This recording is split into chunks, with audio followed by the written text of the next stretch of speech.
Well, hello and welcome to the favorite hour of the day where we bring you the issues that have happened or the headlines of the day. And what other big headline do we have to say other than the Delta Force attack in the courthouse in Kumasi? Just put up on WhatsApp that quite recently said Kwame Boateng brought us the heart-wrenching story, Next to Die. Now, this gingered up Ghanaians and the media, and we pushed for solutions, a bit more than we would have done, which was very good. Now, while we were dealing with dying mothers and dying babies at Okonfanochi Teaching Hospital, the media suddenly woke up to the menace of Galamsey. And again, we joined arms, for God and country and pushed hard for solutions to make sure that the environment was protected for the future. A good cause by all accounts. But today, folks, I don't know what to do or place this Delta Force saga amidst all our problems. A national day of shame. Not even in war-torn countries do you have people just walk into a courthouse and free their friends because they are not happy with one thing or the other. Is anybody in charge at all? If one person can just place a machine on the river and damage the river because they are unemployed, mothers can go to hospital, die, their babies die because, hey, there's no space. And now people can just walk into a courthouse and free their friends because they are not happy. Who is in charge? What's this? Is this a free-for-all? Is the country just on free-for-all? And we're just worried about CD, inflation, and we're chasing the wrong things. Our mindset is totally gone. Our moral connection to this nation is gone. And God help us, if I may say. My name is Ansah Kwao, Chief of Akomodumasa, and your host. With me in studio. When I come back, I'll introduce my guest.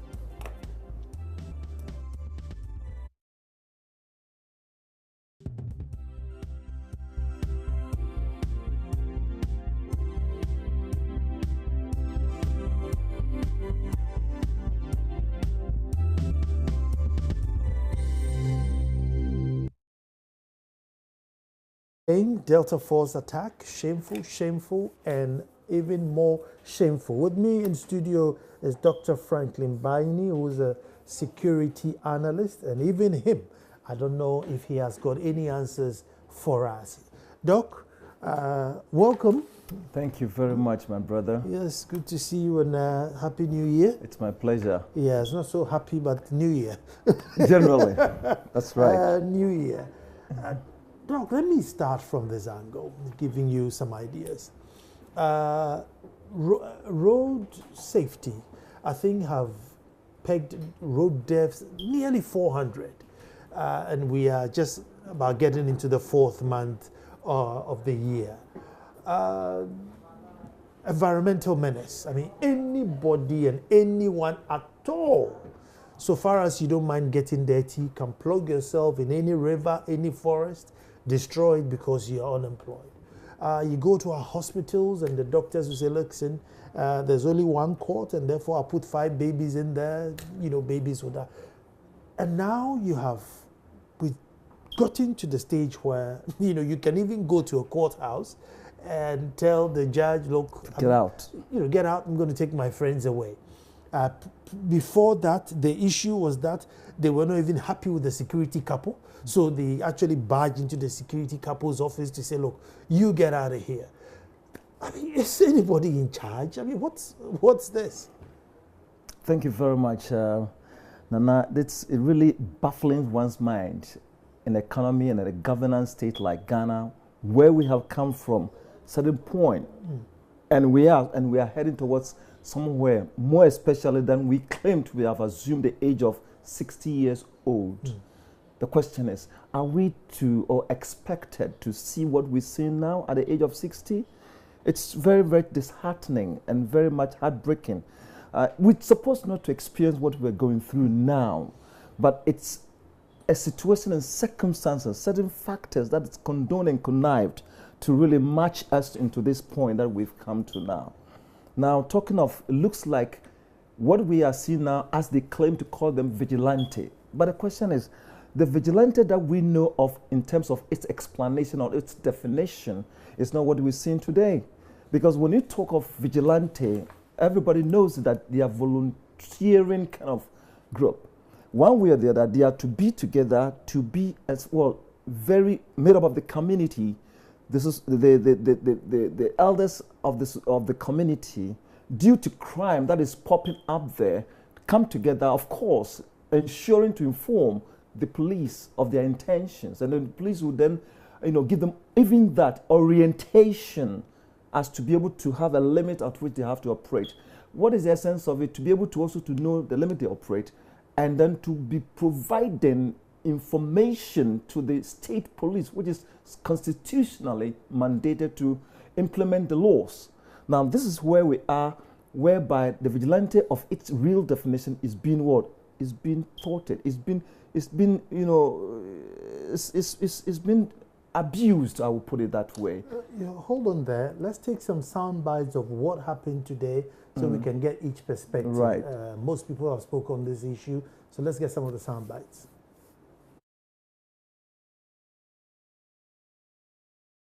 Today, April 6, 2017, 13 accused persons of the Delta Force members appeared before the Kumasi Metropolitan Assembly KNS Circuit Court, presided over by Her Worship Mary Senchi. They were remanded into prison custody to reappear before the court on April 20, 2017. Their lawyers pleaded for bail, but was declined by the sitting Circuit Court judge.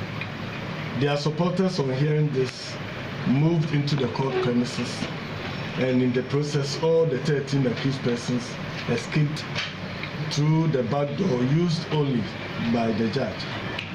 Bench warrant has therefore been issued for their arrest. Meanwhile, 8 persons suspected to have aided their escape from the court premises have also been arrested and are presently in police custody.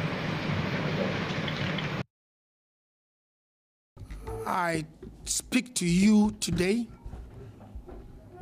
on a regrettable incident which I absolutely condemn, and which incident occurred in Kumasi. I have stated repeatedly that if you commit an offense, we shall arrest you, investigate the matter, and send the matter to court. Those 3 steps have been complied with in the Kumasi matter. When we send you to court, you are then within the remit of the court. Now the court remanded them. They leaving the court without going to serve the remand.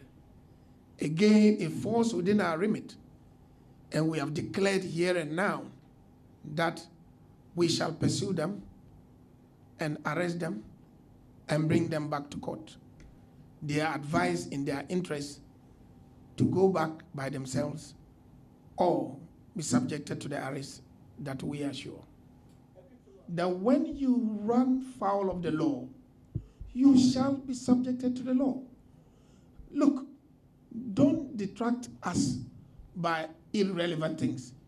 Whatever party you belong, whatever position you hold, our position is the rule of law reigns supreme in this country. Yes, we respect your rights in the context of that.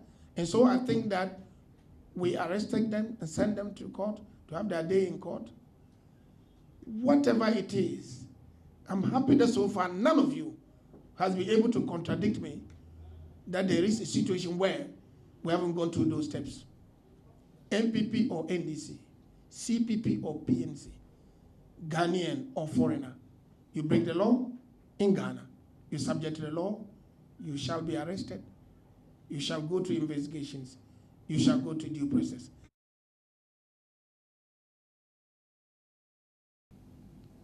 They sent them to the Kumasi Metropolitan Authority Circuit Court, presided over by Her Highness Mary Senchi, The judge remanded the accused persons to prison custody to reappear on the 20th of April. After the announcement, the news went out to some supporters of the accused persons who besieged the court. In the process, the 13 accused persons escaped through the back door being used by the presiding judge. 8 of the people who enabled the accused persons to escape have been arrested, and they are in the prison custody, police custody. Bench warrant has also been issued for the arrest of the 13 accused persons who have escaped.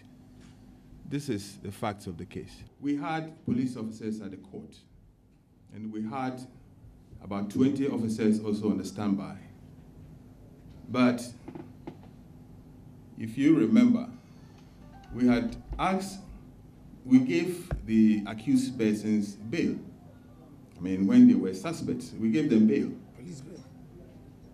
And they willingly appeared before the court. So you can imagine the extent of the danger or the likelihood of they escaping was not as high as we would believe. So yes, there were police officers there, but they were overwhelmed by the numbers that came to the court, besieged the court to enable these accused persons to escape.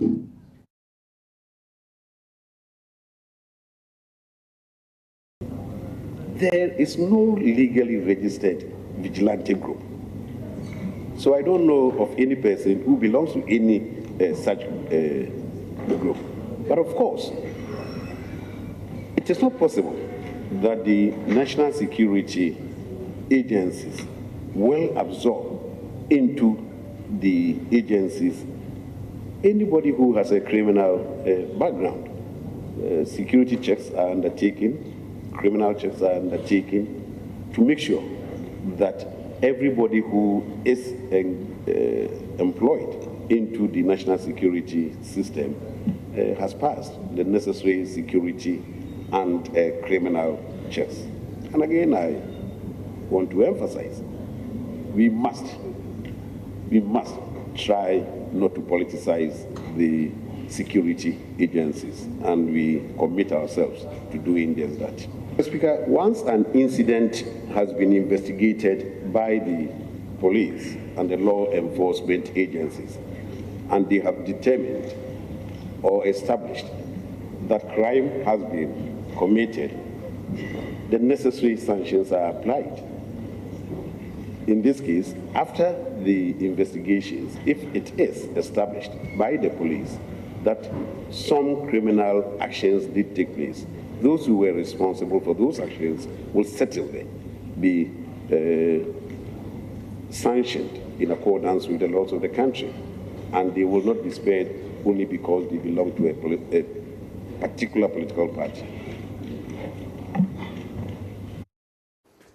Well, thank you very much for staying. At least gives you a gist of what's happened today in different perspectives. The last one was Minister of Interior, Minister of Defense, and that's quite an embarrassment.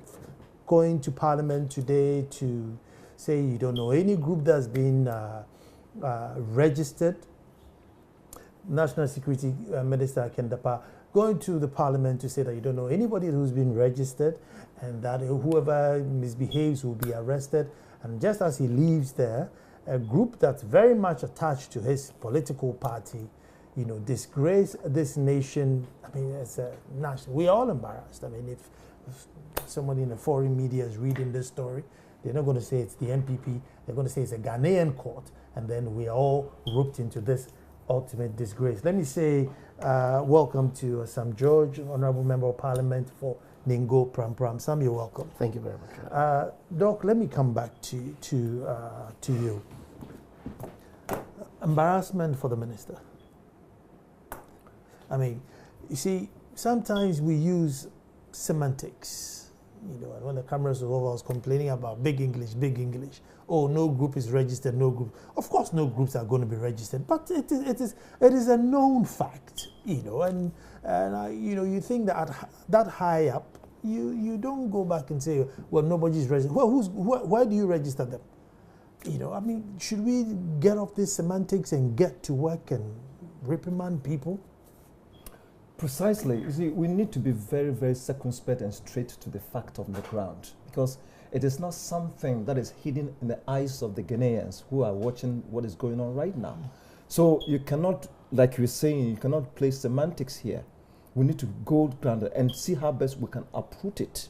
Look at the matter straight in the eyes and see how best we can get rid of it and march on. Because as I was saying earlier on, the subject of that very group called Vigil, if we are still insisting and dependent on a subject name called vigilante, of which we all know vigilante, what is their role and responsibility in the community, in the society, more especially. It was meant to be something like a group will be watchdog, you know, assisting the state mandated, constitutionally prescribed, which is the police, to ensure that they gather intelligent information for them to enable the police to really do their work for the people or the citizenry. But today, as I was talking earlier on, that the subject matter, the name vigilante has been abused, and rather, we see some of this in South Africa, southern world, Nigeria, and then that of Nigeria, for example, in the Kano and the Benue State, and I've lived there, I saw it. And it started from some groups like this. That's why we are so much really worried, in the sense that the beginning of this situation, of these groups, could migrate, could grow, mature to become terrorist group in this country. This is not, terrorism is not, after all, what is the definition of terrorism? You know, so they grow from somewhere, and before you know, as political parties, individuals who are rich will be behind and be doing this. But this is where we've got 60 years. We don't. It's so disheartening. We need to go away. Look at the fact, being you political party A, B, C, D, E, or F, we need to really look at the subject matter and let us all be what? Be united and agree to fight these menace once and for all by trying to either we put it at the parliament, and the parliament will look at it objectively, not on partisan basis. Please, the ways where we are going, and then we'll make it more partisan, we will never uproot this matter, and it will be there. Sam, I mean, today, you know, it's the turn of the NPP, and they've, you know, done well in embarrassing the nation very much with their group. But the truth of the matter is that it is a culture which is developed where once you're in a position, you don't trust the police or the army so much. The police themselves and the army themselves lean so much towards whoever is in power that you need a bit of your grassroots people to guard you. Things like if you have a ballot box in, you know, a faraway village, you're unable to dispatch a policeman to guard it for you. Therefore, your men on the ground need to go and do all this work for you. When you then come into power and you realize that these guys are unemployable because they have no skill other than just pushing metal in the gym, it becomes a problem of controlling them. And is that not the truth of what's on the ground? Thank you. Let me say a very good evening to yourself and to Doc and to our listeners or viewers across the world. The issue of groupings that have political orientation is one that, across board, is problematic. And we must admit that we've come a long way as a nation where we should be able to put an end to some of these issues. You have a police service or security apparatus that is so heavily politicized. And that is part of the reasons why some of the unfortunate incidents that happen every time there's a change of government between political parties, you witness these things that happen. It happened in 2001. It happened in 2009. It's getting worse in 2017. What's going to happen the next time there's a change in government? I mean, it's going to be an endless vicious cycle. I have always been a stickler for a system where our security services are weaned off political dependence. The Inspector General of Police, the Chief of Defense Staff, the Chief of Air Staff, the Joint Chief of Staffs, all of them, our National Security Coordinator, our BNI Director, this must be career people, career security people. I mean, military intelligence.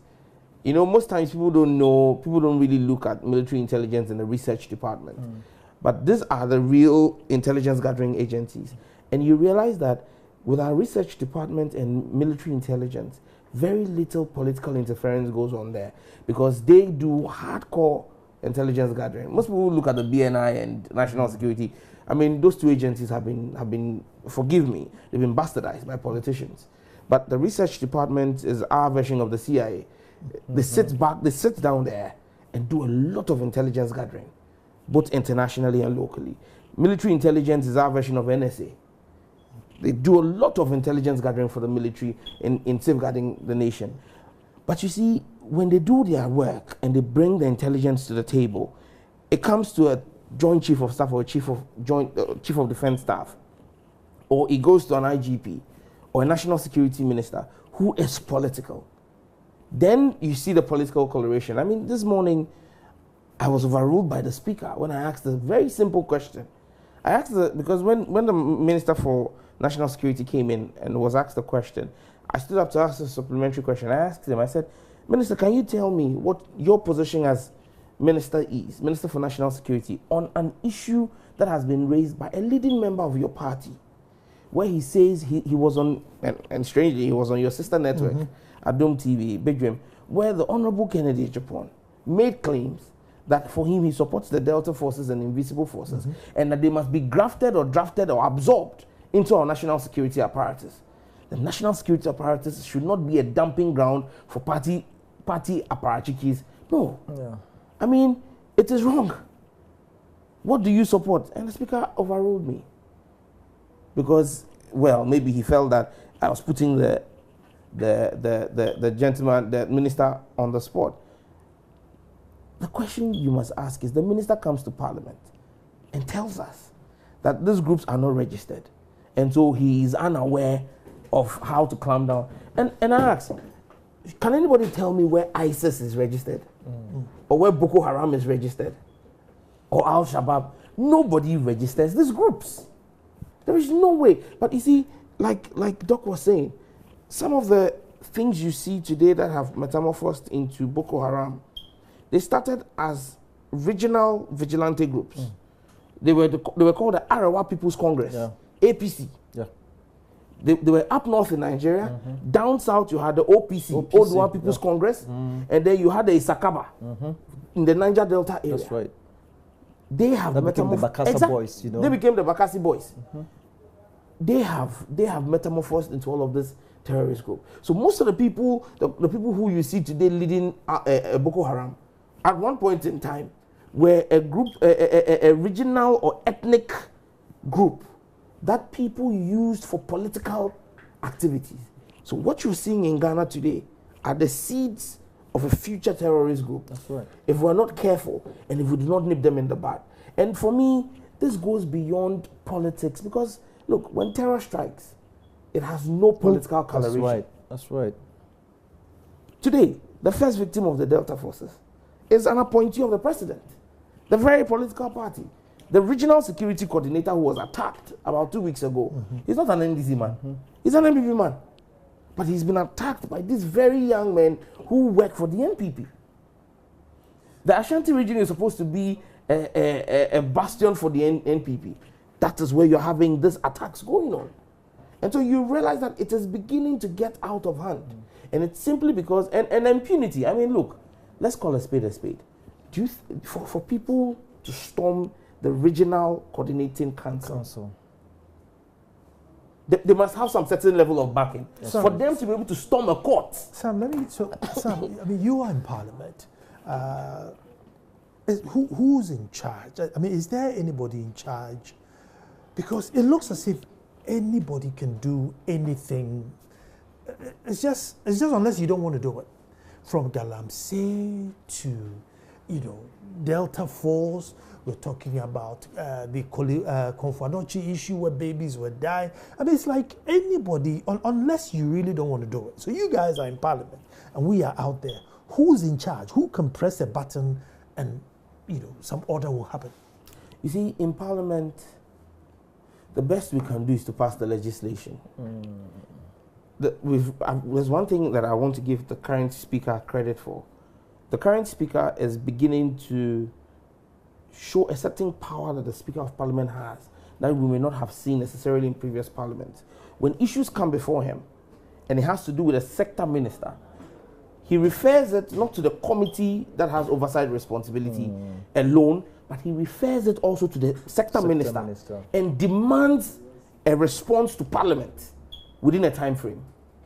So you realize that the legislature is beginning to express its oversight responsibilities more in this Parliament on the executive. But even with that, that is limited. The Speaker cannot, on his own volition, issue directives to the Minister for Interior or the Minister for National Security. Look, the control of these forces ends within the ambit of the executive. That's right. That's right. This solely rests on the executive. We can call it, we can give it different colorations, we can call it different names. People might think that, we are being political. Look, the bottom line is this. You have a commander-in-chief of the armed forces. Yeah. You have a minister for national security. You have a national security coordinator. You have a minister for interior.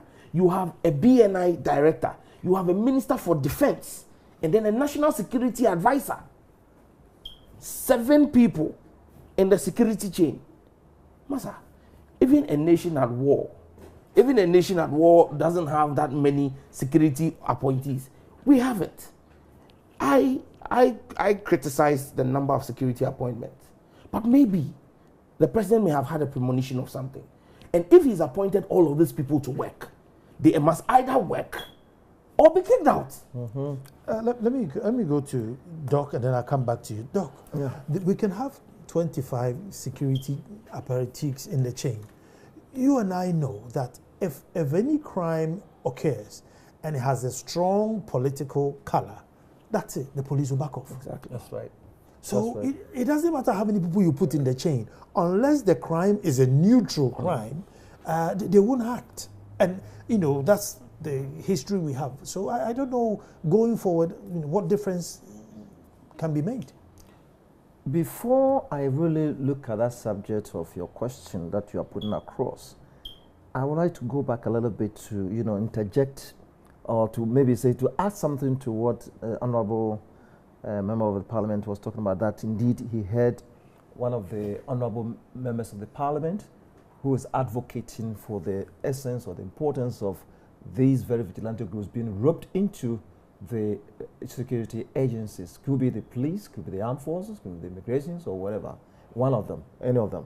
Now, I just want to sign a warning and sort of, if I will plead with them, they should revisit it very carefully. When we listen to that of the Minister of National Security, Mr. Kandapa, right now, he said, if even at all somebody is to be among the vigilante group to be roped into the secretariat, you have to look at it. I heard him to rope in, not just you walk in. And if it's qualified, of course, if you're Ghanaian and you are qualified, they examine you. Why not? After the background check, why not? But I can assure you, this vigilante group, most we found in our side of the world, most of them are not, excuse me to say, are not all that educated. All right? Some of them are half-baked educated, and so that's one thing. And most of them, because there's no job, they have found themselves in what? In one criminal act or the other. And then they are just following this. And so should they use every means to rope them in, one, they will be there, and then there will be a time when the duty-bound, dedicated and passionate and compassionate kind of workers who have been roped in accordingly by applying the principles or the criteria for them to be roped into the armed forces or whatever, they will retire. When they retire, these ones who were roped in as what will now take over. Then I ask you and me, look at the people who are going to now manage our security. So that means we shall be, or we will be sitting on a time bomb for tomorrow, like he was saying. So it's all pending for tomorrow. For now, we are not seeing, but this is the time we need to crush this matter as soon as possible. Like you're saying again, we are not talking of what, we are not of parties here. We need to be objective. We need to look at Ghana and abandon this kind of subject of the party issues we are talking about. Coming down to the issue of what you were asking us to say, now whenever there is a situation like this, and then it's been clothed with political callous, it's very difficult for the law enforcement agency to really act. And even though they have been mandated, they have been empowered by the Constitution, they find it difficult. You hear ridiculous statements like, I have instructed the IGP to work. Really? But I find it difficult to accept this scenario, because you, the policeman, you've been recruited, you've been trained, and I remember, and it's always when they are graduating, they take oath. You take oath, like in American sciences, every profession you take oath. That day and night, I will see to it that I will protect the integrity, like the military. I will protect the integrity and of course their logo, it's integrity and discipline. So who therefore come to interfere with your integrity that you uphold up to?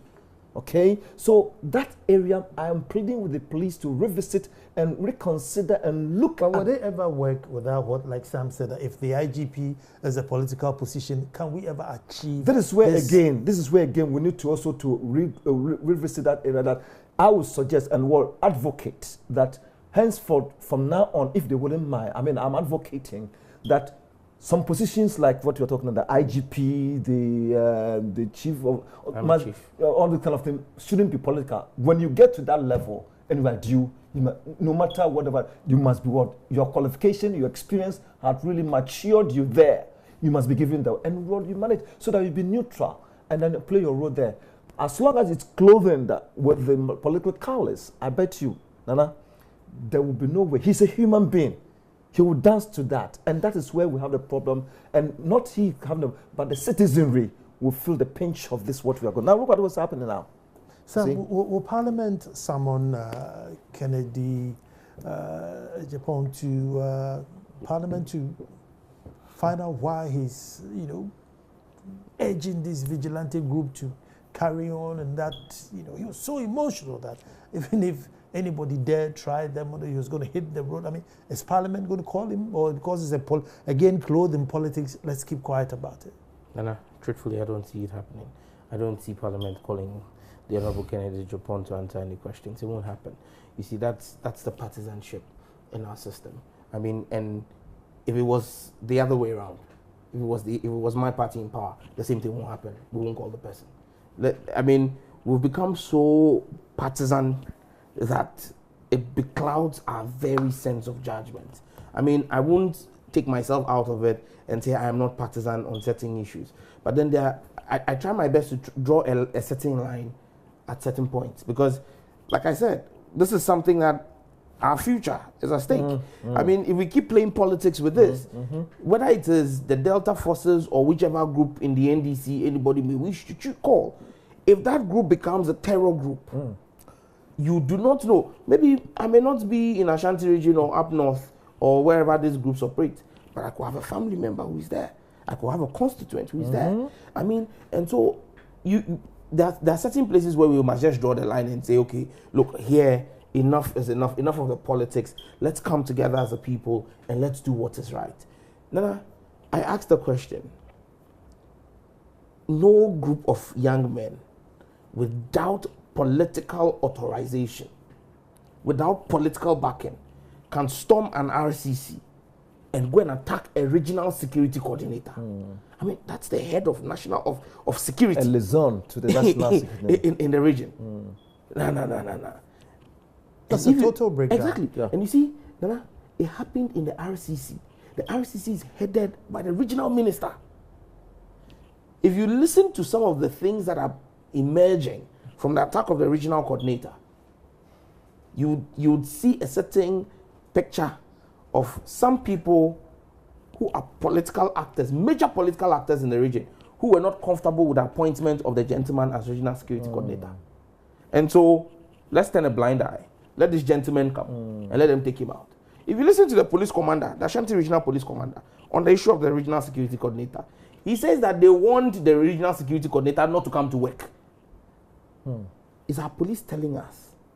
The regional commander is basically telling us that they had picked intelligence that the regional security coordinator was going to be attacked by a wing of or a group affiliated to a political party, and the police in the Ashanti region could not protect the RCC, which is the Flagstaff House of the region. But rather, so it means that if there was a threat to the president, then the IGP will tell the president that, Mr. President, today don't come to work. That's the meaning of what they are telling us. Clearly, no. I believe that the Ghana Police Service has the might to stop anybody. They have. But simply because of political expediency and because of a certain political disposition, they will let certain things happen. Today, it happened in court.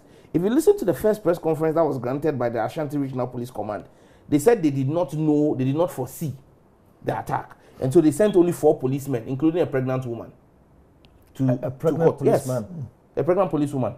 Wow. Was one of the 4 officers who was in court.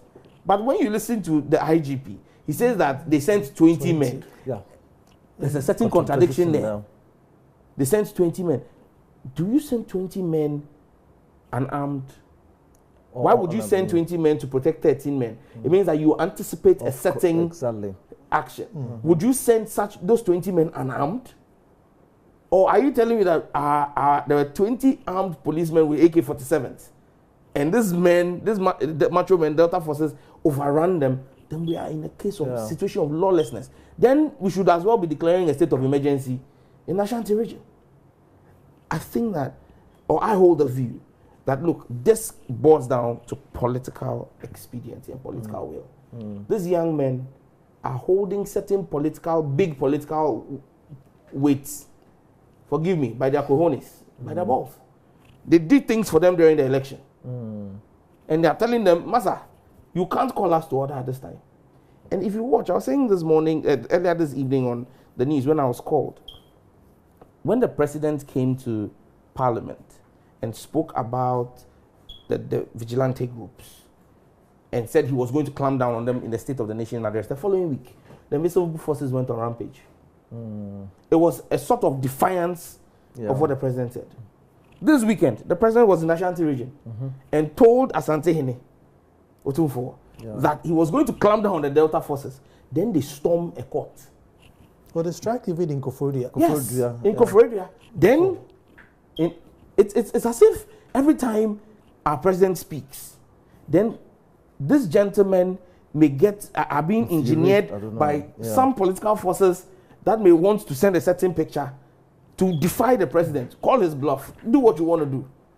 I mean, like you said, Brafoni Yard also.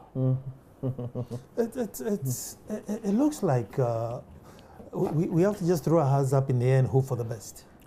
Yeah, because you see what is happening indeed. No, because like Sam is saying, and it's true, it's they have done some work which ordinarily you wouldn't have asked your son or daughter to do. And now you've gotten the pie. And so he wants a bit of the pie. It's only that maybe the pie he's asking for is what the corned beef is. And you really don't want to give him that bit. You know, get a bit of the crumbs. And that's the truth. Yeah. And if we devoid of that truth, then this Boko Haram and all these things that you're talking about becomes a reality. Like we're just also talking about, we need to remove the spectacle that we use in really looking at the matter on the ground. Maybe the spectacle they are using when they are not seeing well. And I have to remove it and really see what is on the ground and let us all fit objectively. If we don't look at this objectively and look at it in the other way around, I'm afraid. Because, like you're saying, the people, they claim they have done some work. They need to be compensated. Well, it's not the claim. I mean, if you listen to Kennedy Japon's rant, he said, look, these boys protected our boxes during the election. When the police were not there, these were the guys who were there for us. And I'm sure while they were doing, they said, look, when we come to power, you will be sorted. So there's a promise that they give it to them.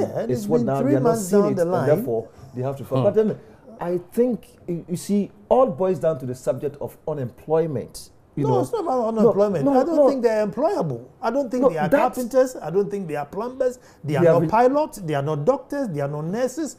And they don't want to go and farm either. They don't look like somebody who wants to plant corn and wait for 3 months to harvest. So what do you do with them? But these people, as we are talking about, I believe they are the government. They can find, there are so many avenues they can find into what, if they really, they need to go through counseling and then orientation, because before this, they begin to government, you see, this is what they're supposed to have done. Let me give you an example. Look, the easy work for these people is to put them at harbors and ports and stuff where cars will be passing. Let me check you 10 CDs. Let me check you 20 CDs. You know, he goes home, he has 500 CDs. Fine. He hasn't worked for it. And unfortunately, I think those vacancies are not immediately. Yeah. And they want something to they do. They won't go and plant cashew and wait for 5 years. Good. They want immediate. Now, let me give you an example of what is. You see, when Ashanti goats, this goat field, you know, sometime, wasn't 2 years ago or so, you know, when the price of gold was going down.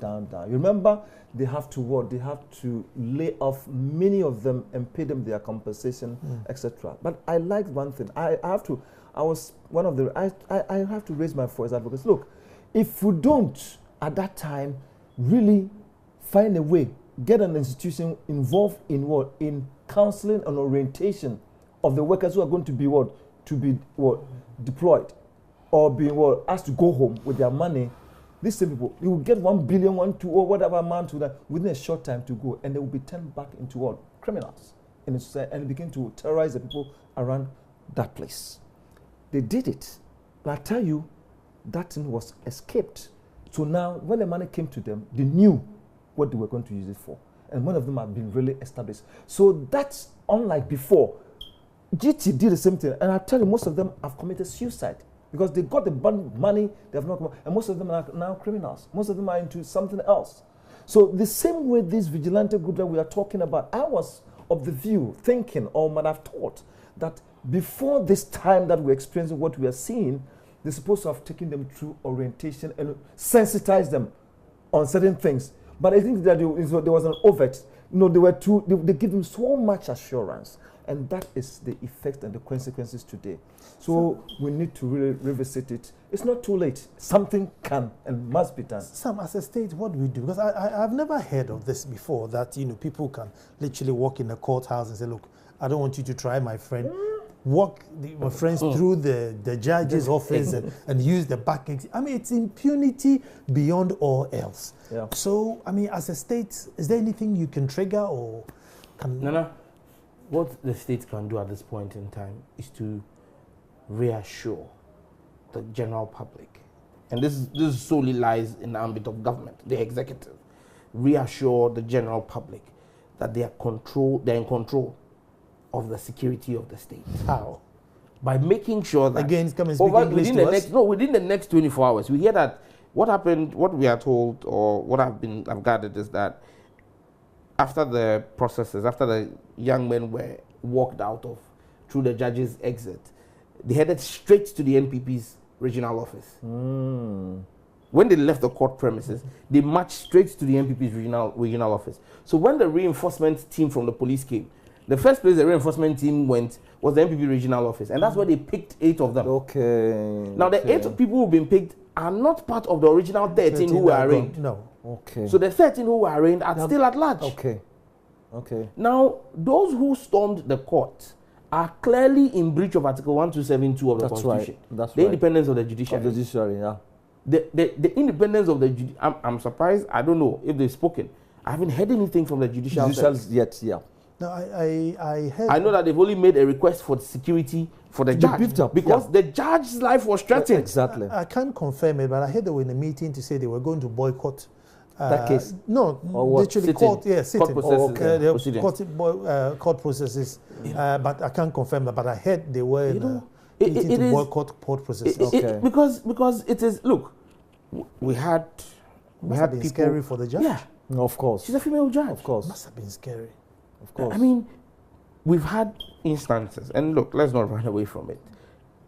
I've tried my best not to get political in this whole discourse. Must be objective. But we've had instances where gentlemen sit in a radio station and threaten the Chief Justice without any proof that they have what it takes to attack her. But we jailed them. There was a decision, political. Many people say it played a role in our loss as a political party. But it was a political decision to get them pardoned. But the point is, before they got their pardon, the independence of the judiciary was ascertained by protecting the judiciary, by making sure that they were hauled for contempt and jailed. Now, this is not threatening a judge on a radio station. This is going into her courtroom and threatening to beat her up. We want to see what the judicial service must go beyond just saying that, oh, we are going to boycott. I mean, if they do that, they're also being unfair on a certain leg. It's true they're thinking of their security, but they're being unfair to people who may have been on remand for 4 years, and the guy's case is supposed to be heard tomorrow. By no fault of his. You're going to throw him back in court, in jail, for another period before his case is brought again. I think that going forward, what we must do is name and shame the people who are involved in this case. That is the only way we can go about it. Civil society must not be quiet. You get me? And if we, you see, there's this popular saying by Manuel Niemula or whatever, that when they came for the Jews, I was quiet. When they came for this group, I was quiet. Until the day they came for him. We must all begin to speak out. First, it started with NDC appointees. That was the first target. It started with going to their houses to take their cars. Then it started to go into their offices. Tamale Teaching Hospital. Go and lock up the CEO's office and walk him out. Go to Koforidua, sack this person. Now it has come, it's moved from NDC appointees to appointees of the MPP. It's moved, the regional security coordinator point in case. It's moved from there now to the judiciary. Tomorrow, a pastor will preach a sermon that they will feel is not in the interest of their party, and they will storm the church. So when people are being quiet and not speaking out about these issues now, the ramifications are far-reaching. Look, I think that the president must show leadership. He must give his appointees specific timelines. In 24 hours. Ashanti, how big is the Ashanti region? Look, the Ghana Police Service is one of the most efficient police forces in Africa. When they want to work, that's right. The Ghana Police Service will find cocaine that is in an uncompleted building buried in wall. They can find what they want to find. And these men who are Delta forces are not unknown to security. These are people that are known to security. They know where they live. They know where they hang out. They know the gyms where they sit. All the police is waiting for is clearance from above that says that go after them and do your job. And we will not, no big man is going to call a police officer, or no police officer will lead an operation and tomorrow he's going to be picked from the Ashanti region and thrown in some God-forgotten station elsewhere. That's where the fear is. That is where the fear is. And so until and unless the president shows leadership in this matter, I hear he summoned a meeting today. In the Flagstaff this evening. If he did so, fine. But we must see the effect of that meeting. It must go beyond the press cutting of saying there was a meeting, an emergency security meeting was called. It must go beyond that to real action on the ground. Let us see in 24 hours a roundup of all of these elements and players, and let us see them being prosecuted. If prosecuting them in the Ashanti region is going to prove problematic, transfer them to Accra. It's amazing how politicians become so Ghanaian when they're in opposition, isn't it? They become so Ghanaian. When they're in both parties should have been in opposition. Can you imagine how patriotic the House would be? That is why I made a point that we are partisan on many issues. And I told you that me, myself, I'm guilty of it. But there are places where I draw the line. You have to. Because on this matter, if you are an MPP appointee today, you are a minister of state, and you don't support us making sure law and order works, Delta forces and invisible forces, they're everywhere. How do you support? They will storm your ministry. How many policemen do you have at the ministry? You see, Doc, how do you support? Because these are the people who brought you there. So how do you support? But how much of the president's integrity is lying on this, whatever decision he takes? This issue, like he was saying, that within the 24 hours, he should try. Within his word remit, or as the constitution mandates him, is the commander-in-chief of the Ghana Armed Forces. When we talk about that, we're not referring to the immigrations, the Ghana military services, the police, and then all those kind of agencies under his control. He is mandated to manage them, to control them. He commands them. Therefore, he holds a very strong and a very powerful position. Today, if really, that is, he makes a statement, this and that, and of course they violate it, then there's something wrong somewhere. But I think as a commander-in-chief, when he commands, They must be able to, and this situation, like he's saying that, well, they have called for a meeting at the executive level at the Flagstaff House. Let's hope that tomorrow we hear something. Other than that, in fact, the system, if it's allowed to go the way it's going, is very scaring. We are Ghanaians and we are sitting on a time bomb, and it will make governance also very, very difficult. Even the parliamentarians going to a court, going to the parliament, will not have a very sound mind in going to what? Into exhibit his responsibility as a legislature. So, I mean, Muntia 3 had the gold medal, but this is becoming the same boat of all embarrassment. This is big. This is the this makes Muntia 3 look like a joke. This is the most.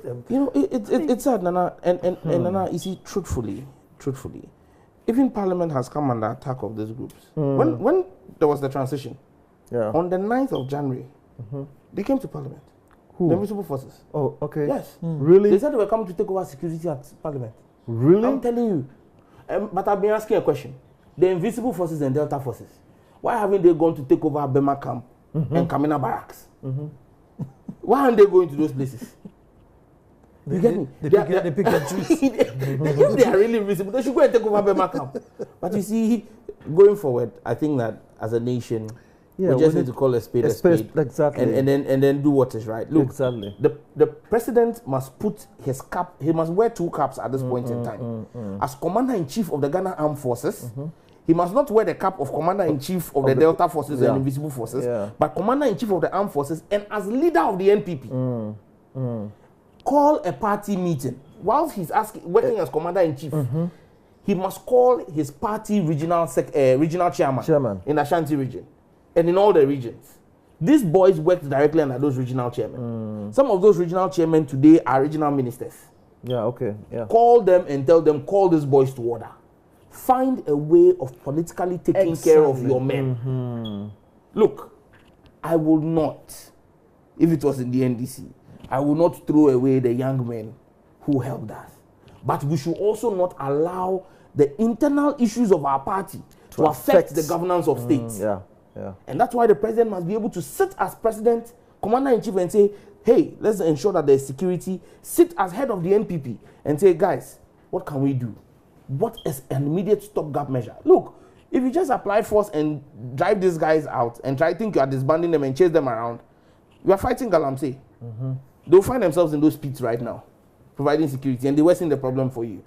Until there's a political decision taken on how to take care of these boys, you don't fix the problem. You must have both a political and executive decision on solving this problem. If we don't, we are sitting on a time bomb. Yeah.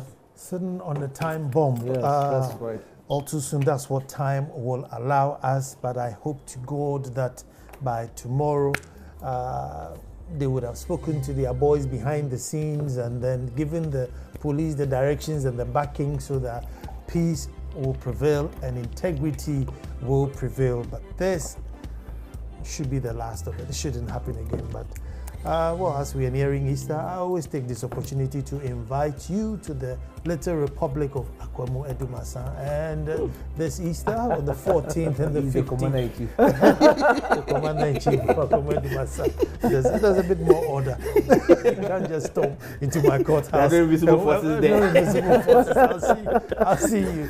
But the Presby is celebrating its 100 years centenary celebration.